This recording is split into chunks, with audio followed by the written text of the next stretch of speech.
तो क्या हालचाल सत श्री अकाल, मैं हूं नियॉन मैन एंड गाइस आज हम लोग बात करने वाले मुनावर फारूकी एंड आयशा खान के बारे में। तो क्या मुनावर एंड आयशा का जो सिचुएशन चल रहा है बिग बॉस में वो फेक है? Well guys, Munawar Faruqui, Ayesha Khan and Nazila से रिलेटेड क्या चल रहा है एग्जैक्टली मैंने आप लोग को सब कुछ एक्सप्लेन कर दिया था अपने लास्ट वीडियो में। अगर आपको नहीं पता है तो जाकर एक बार देख लेना। बट यार, जब से मुनावर एंड आयशा का कन्फ्रंटेशन हुआ है तब से उनका रिलेशन थोड़ा सा बेटर होते जा रहा है। स्टार्टिंग में तो आयशा उनको बहुत सुनाई, पूरा कन्फ्रंट की। उसके बाद मुनावर फारूकी उनको मल्टीपल टाइम सॉरी भी बोले जाकर कि प्लीज मेरे को अब माफ कर दो, मेरे से बहुत बड़ी गलती हो गई। लगता है धीरे धीरे ही सही बट आयशा उनको इवेंचुअली माफ कर सकती है, क्योंकि जैसा कि आप देख सकते हो उन दोनों के बीच में थोड़े से नॉर्मल कॉन्वर्सेशंस भी हो रहे हैं एंड या वो लोग कैजुअली गेम्स वगैरह भी खेल रहे हैं। तो वही थोड़े से डाउट्स आ रहे हैं कि ये मुनावर एंड आयशा वाला सिचुएशन जो है वो फेक तो नहीं है। एंड इससे रिलेटेड इसी सीजन की एक एक्स कंटेस्टेंट सोनिया भी एक स्टेटमेंट दी। उन्होंने कहा कि I think Munawar and Ayesha have pre planned everything before entering the show. Ayesha घर में घुसी थी claiming to do a lot of things, कि वो पूरा सच्चाई निकाल देगी, बट अब देखकर लग रहा है कि वो मुनावर के साथ खुश है। I think they have pre planned the game. अब ये तो था घर के बाहर से एक ओपिनियन, बट घर के अंदर से भी एक कंटेस्टेंट की तरफ से सिमिलर ओपिनियन आया, क्योंकि आयशा एंड मुनावर से रिलेटेड एक प्रोमो रिलीज हुआ था जहां पर हुआ क्या कि आयशा एंटर करती है रूम में एंड वो मुनावर को बोलती है कि आप ये व्हाइट शर्ट पहनो। एंड या मुनावर वो व्हाइट शर्ट पहन भी लेते हैं। जैसा कि आप देख सकते हो आगे क्या होता है, वो लोग एक दूसरे को देखकर थोड़ा स्माइल वगैरह कर रहे थे। तो यही सबको देखकर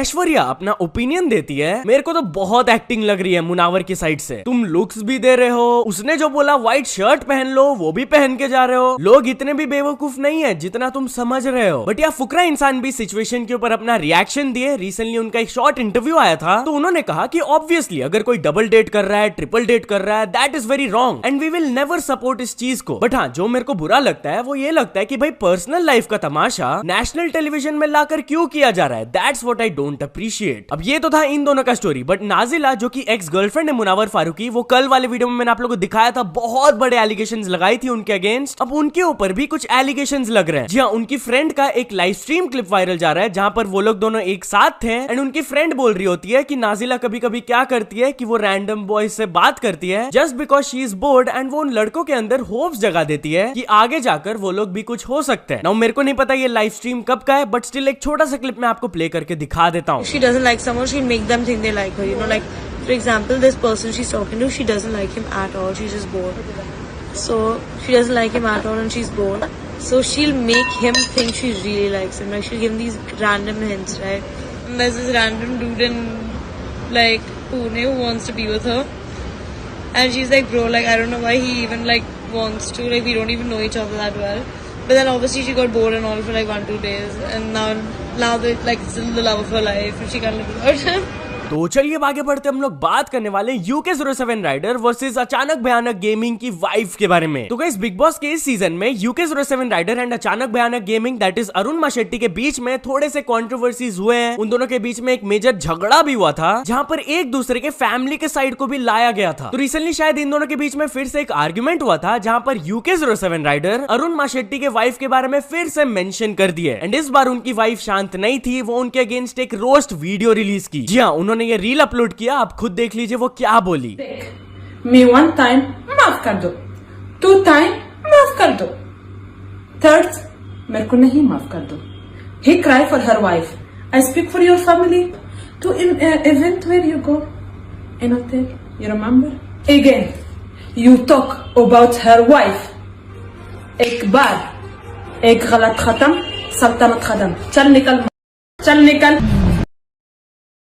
तो चलिए आगे बढ़ते हम लोग बात करने वाले IPL ऑक्शन के बारे में। तो कल था IPL ऑक्शन एंड भाई ये ऑक्शन में धमाल मच गया। पहले आप टॉप 5 बाइज का रेट्स देख लो यार। नंबर 1 में मिचेल स्टार्क बिके at 24.75 crore, then Pat Cummins at 20.5 crore, फिर डेरिल मिचेल 14 करोड़ में, हर्षल पटेल 11.75 करोड़ में एंड अल्जारी जोसेफ 11.5 करोड़ में। मतलब कि भाई जो टॉप 2 बाइज थे वो 20+ करोड़ के थे एंड दोनों ऑस्ट्रेलियन फास्ट बॉलर्स है। और भाई साहब एक इंटरेस्टिंग चीज बताऊं, IPL के विनर्स को पूरे टीम को जो प्राइज मनी मिलता है दैट इज 20 करोड़, बट ये दोनों का इंडिविजुअल सैलरीज ही 1 साल का खेलने का 20 करोड़ प्लस है। मतलब कि भाई ये लोग इनडायरेक्टली ऑलरेडी IPL जीत लिए। बट या कल वाले ऑक्शन में कौन से टीम ने कौन से प्लेयर्स को कितने प्राइस में खरीदा, अभी आपके स्क्रीन में सारे टीम्स का लिस्ट डिस्प्ले हो रहा होगा। तो आपका जो भी फेवरेट टीम है आप एक बार पॉज करके रीड कर लेना एंड मेरे को कमेंट सेक्शन में ये भी जरूर बता देना कि क्या आप अपने टीम्स के ऑक्शन पिक से खुश हो या नहीं। एनीवेज चलिए अब आगे बढ़ते हम लोग बात करने वाले मुंबई इंडियंस एंड रोहित शर्मा के बारे में। तो मुंबई इंडियंस के जो ओनर है आप लोग को पता ही होगा, अंबानीज हैं। तो उनमें से आकाश अंबानी रोहित शर्मा के ऊपर रिएक्ट किए। जी हाँ, बेसिकली मुंबई इंडियंस एक ट्वीट को शेयर किए जो कि आईपीएल ऑक्शन में एक इंसिडेंट हुआ था एंड यहाँ पर बताया गया था कि एक फैन ऑक्शन को देखने आए थे एंड वो पीछे से चिल्लाए थे रोहित शर्मा को वापस लाओ, जिस पर आकाश अंबानी उनको कामली रिस्पॉन्ड करके बोले थे चिंता मत करो वो बैटिंग करेगा। मतलब कि काइंड ऑफ वो ये दिखाना चाहते हैं कि अभी भी वो मुंबई इंडियंस के ही पार्ट है, भले उनका कैप्टेंसी चला गया होगा but still he is a huge part of MI. तो चलिए आगे बढ़ते हम लोग बात करने वाले ऋषभ पंत के बारे में। तो around this time last year Rishabh Pant का एक मेजर एक्सीडेंट हुआ था एंड उसी एक्सीडेंट को रिकॉल करते हुए ऋषभ पंत इंटरव्यू में कहे कि मैं लकी हूं to be alive after that kind of an accident. मेरे रिकवरी का फर्स्ट पार्ट बहुत ज्यादा चैलेंजिंग था एंड उस पे बहुत दर्द हुआ था मेरे को, बट अब रिकवरी काफी बढ़िया तरीके से चल रहा है। एनीवेज चलिए आगे बढ़ते हम लोग बात करने वाले विवेक बिंद्रा एंड सीए नीरज अरोरा के बारे में। तो क्या विवेक बिंद्रा अपने वीडियो में एक गलत पॉइंट बोल दिए? वेल गाइस, मैंने आप लोगों को बताया था कि विवेक बिंद्रा लाइव आए थे एंड वो लाइव स्ट्रीम में संदीप महेश्वरी को रिस्पॉन्ड किए थे एंड वो काफी सारे पॉइंट्स के बारे में बात किए थे। फर्स्ट ऑफ ऑल वो अपने बिजनेस को क्लैरिफाई किए थे कि वो स्कैम नहीं है, क्योंकि उनका बिजनेस पूरी तरीके से अच्छे से ऑडिटेड है एंड ट्रांसपेरेंट है। उनके बिजनेस को बड़े बड़े फर्म्स, बिग 4 फर्म्स ऑडिट करते हैं। तो ये जो ऑडिटिंग वाला टॉपिक उठा, इसके बारे में सीए नीरज अरोरा डिस्कस किए एंड उन्होंने एक पॉइंट रेज किया। आप खुद सुन लीजिए वो क्या बोले। क्या आप दिखा रहे थे कि बिग 4 का ऑडिट जो है वो कमाल का होता है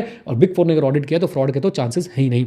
ऑडिट क्या होता है? Audit is basically checking that financial statements जो बने हैं ना, वो अपने रूल्स और रेगुलेशंस के हिसाब से बने या नहीं बने हैं। अब क्या ऑडिटिंग में जब हम ये एग्जामिनेशन करते हैं तो भाई साहब ऑडिटर 100% गारंटी दे देता है कि भाई साहब मैंने फाइनेंशियल स्टेटमेंट चेक कर लिए, इसमें तो कोई गलती है ही नहीं, इसमें तो कोई फ्रॉड है नहीं, गलत, पहली गलती। क्यों? अगर आप लोग ऑडिट का ऑब्जेक्टिव पढ़ेंगे, ऑडिटर का ऑब्जेक्टिव पढ़ेंगे तो उसमें साफ साफ लिखा है auditor will obtain reasonable assurance that financial statement are free from material misstatement. अब यहाँ रीजनेबल एश्योरेंस वर्ड जो है बहुत इंपॉर्टेंट है। क्या होता है रीजनेबल एश्योरेंस? रीजनेबल एश्योरेंस होता है हाई बट नॉट एब्सोल्यूट। मतलब यहाँ पे ऑडिटर कह रहा है कि हाँ मुझे लग रहा है और मैं इस पे हाईली कन्विंस्ड हूं that financial statement are free from material misstatement, लेकिन मैं गारंटी नहीं दे रहा। अगर आपकी रिपोर्ट में लिखा है कि ऑडिटर ने गारंटी दी है कि आपके फाइनेंशियल स्टेटमेंट फ्री है फ्रॉम मटेरियल स्टेटमेंट, तो दिखाइए मुझे। इसे प्रोपेगेंडा ना बनाए कि भाई मैं महेश्वरी जी की टीम में हूं या मैं बिंद्रा जी की टीम में हूं या बिंद्रा जी के अगेंस्ट हूं। मैं दोनों के साथ नहीं हूं, दोनों के अगेंस्ट नहीं हूं भाई। मेरे को बस जब मेरी फ्रेटर्निटी या मेरे सब्जेक्ट के बारे में बात हुई तो मुझे लगा कि मुझे आगे आके इसको जो है क्लैरिफाई कर देना चाहिए। That's it. तो चलिए आगे बढ़ते हम लोग बात करने वाले एल्विश यादव के बारे में। तो एल्विश यादव अपने कुछ फैंस से खुश नहीं है। जी हाँ, इन फैंस ने ऐसा क्या कर दिया एंड एल्विश यादव क्यों उनसे खुश नहीं है, आप खुद सुन लो। जितने भी फैंडम्स हैं भाई, जो एक दूसरे को जो भी करते हैं, किसी की एडिट बनाते हैं, मुझे किसी से कोई प्रॉब्लम नहीं, जब तक आप एक लिमिट क्रॉस नहीं कर रहे हो। 2 लोग हैं, मनीषा एल्विशा, इसका मतलब ये मनीषा एल्विश, 2 लोग दोस्त हैं, उन दोनों को अपनी बाउंड्रीज पता है। बट जो फैंडम्स हैं, मैं वो नहीं कह रहा सबको, बहुत कुछ लोग हैं जिनको अपनी बाउंड्रीज नहीं पता, जो सिर्फ गलत काम करते हैं ना कि ये कर लो, तुम दोनों शादी कर लो, तुम दोनों ये कर लो, तुम दोनों ये होना चाहिए, ये करवाओ, वो करवाओ।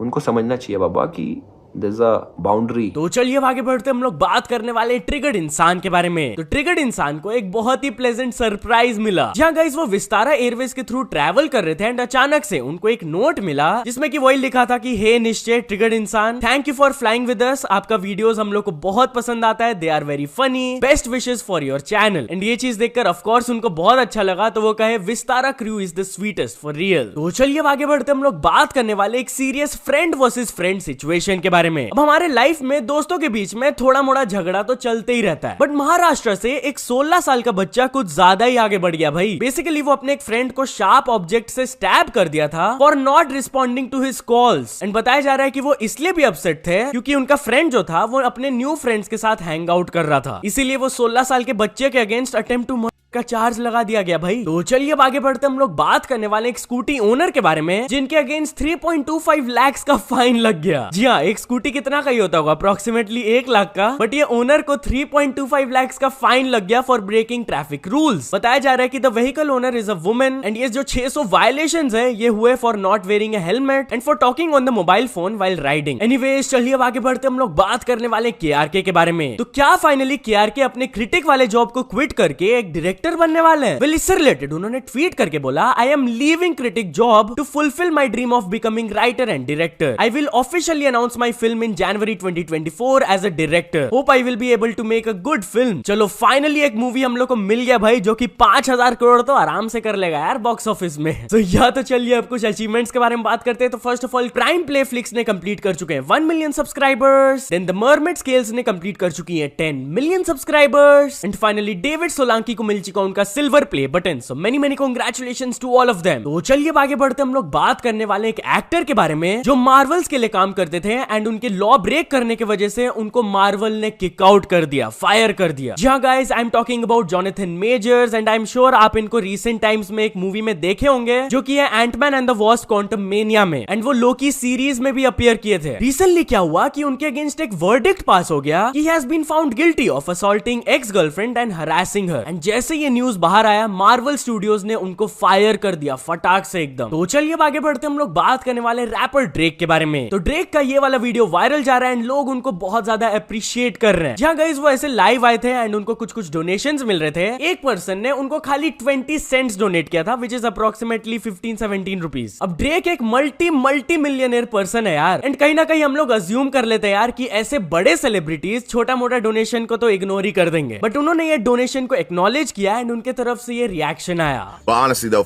forget about me. Thank you for the 20-cent tip for our deeds.